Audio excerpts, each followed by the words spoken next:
तो मंत्रिपरिषद की बैठक खत्म हो गई है और बैठक खत्म होने के बाद प्रताप सिंह खाचरियावास मीडिया से रूबरू हो रहे हैं। क्या कुछ कह रहे हैं, सुनते हैं। अपने प्रभार के जिलों में जाइए, अपने विधानसभा क्षेत्र में जाइए, अपनी होम डिस्ट्रिक्ट में जाइए, भीड़ लेकर आना आपकी सबकी जिम्मेदारी है। वहां पर कैसे आएंगे लोग, बसों से आएंगे, कार से, जीप से, सबको वापस 7 तारीख को सूचना देनी होगी। अभी पीसीसी में मीटिंग है, बताना होगा, कोई बहाना नहीं। यही परफॉर्मेंस तय करेगी कौन राजस्थान में आने वाले चुनाव में जिन सीटों पर हम हार गए वहां पर भी जो बड़ी तादाद में भीड़ लेकर आएगा। ये इस वक्त पूरे देश की जनता की जो मदद करने के लिए कांग्रेस संगठन की राष्ट्रव्यापी रैली में जयपुर में शामिल होगा, अपनी ताकत दिखाने का उनको मौका है। उन्होंने साफ कहा, गहलोत साहब ने, वेणुगोपाल जी ने, माकन साहब ने, सर डोटासरा जी ने, सब ने कहा कि ये मौका है और प्रभारी मंत्रियों को वहां रुककर रात को और फिर मीटिंग लेकर आना है। बाकायदा लिस्टें सौंपनी है, कहां पर कितने साधन चाहिए। साधन सब अपने अपने स्तर पर एमएलएज करेंगे, जहां से मंत्री हैं, प्रभारी मंत्री, उनसे लिस्टें लेंगे। सब अपने अपने साधनों से आएंगे। बसें अभी से करना शुरू हो जाएगी। आज से इसी वक्त लग जाना है और हर आदमी होशियार है, सब समझते हैं रैली कैसे होती है। रैली करना किसी एक व्यक्ति का काम नहीं है। कांग्रेस का परिवार इस रैली को सफल बनाएगा। हम सब जी जान से जुटेंगे। 2 लाख की बात डोटासरा जी भी, मुख्यमंत्री जी सब कह रहे हैं और ये तय बात है, रैली में जगह नहीं मिलेगी। 2 लाख से ज्यादा आदमी इकट्ठे होंगे और महंगाई के विरोध में कांग्रेस पार्टी का एक एक कार्यकर्ता जी जान से जुटेगा। राहुल गांधी जी, सोनिया जी आएंगे, सोनिया गांधी जी आएंगी तो निश्चित रूप से देश में महंगाई को कम करने की जिम्मेदारी, पेट्रोल डीजल की एक्साइज ड्यूटी खत्म करना, गैस सिलेंडर के दाम कम करने के लिए मोदी जी मजबूर होंगे। क्योंकि आपको याद है जब राजस्थान में वल्लभ नगर में इनकी जमानत जब्त हुई, धरियावाद ये 3रे नंबर पर आए बीजेपी के लोग, तो इनको पेट्रोल डीजल के दाम दूसरे दिन कम करने पड़े। और मैं आज आपसे कह रहा हूं, किसानों को इन्होंने कुचला, मारा।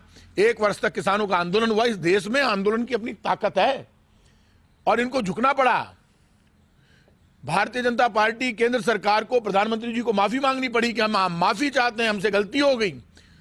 750 किसानों की मौत के बाद माफी मांगकर ये देश की, केंद्र की सरकार बचना चाहती है। अभी भी मौका है। कांग्रेस पार्टी महंगा हटाओ रैली कर रही है। उनको तुरंत प्रभाव से केंद्र की एक्साइज ड्यूटी जो मनमोहन सिंह जी के टाइम पर थी उतनी पेट्रोल डीजल पर करनी चाहिए।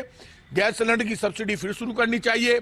महंगाई पर कंट्रोल करना चाहिए। बेरोजगारी दूर करने के लिए बड़ा पैकेज जारी करके रोजगार के अवसर देने चाहिए। नहीं तो देश में कांग्रेस का एक एक कार्यकर्ता राहुल गांधी जी, सोनिया गांधी जी के नेतृत्व में जी जान से लड़ेगा, लेकिन केंद्र के जुल्म का जवाब देगा। हर मंत्री को और एमएलए को अलग अलग टारगेट कुछ दिए हैं, कितने लोग लाने हैं। देखिए, टारगेट की जहां तक बात बंद करके आया, टारगेट की जहां तक बात है वो ये तय बात है कि वहां मंत्रियों की जब बात चल रही थी, कुछ मंत्रियों ने सुझाव दिया कि हर मंत्री के जिम्मे आप 5000 की भीड़ कर दीजिए।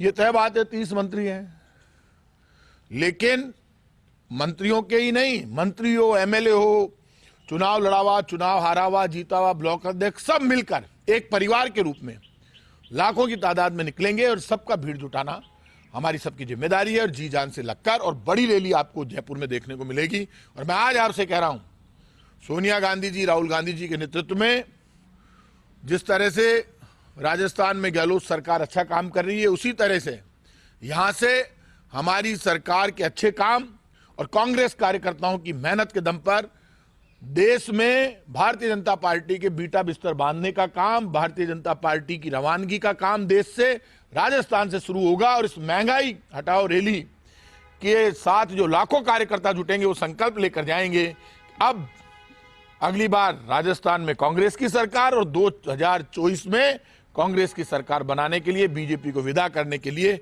सब संकल्प लेकर जाएंगे। महंगाई हटाना बीजेपी की जिम्मेदारी है।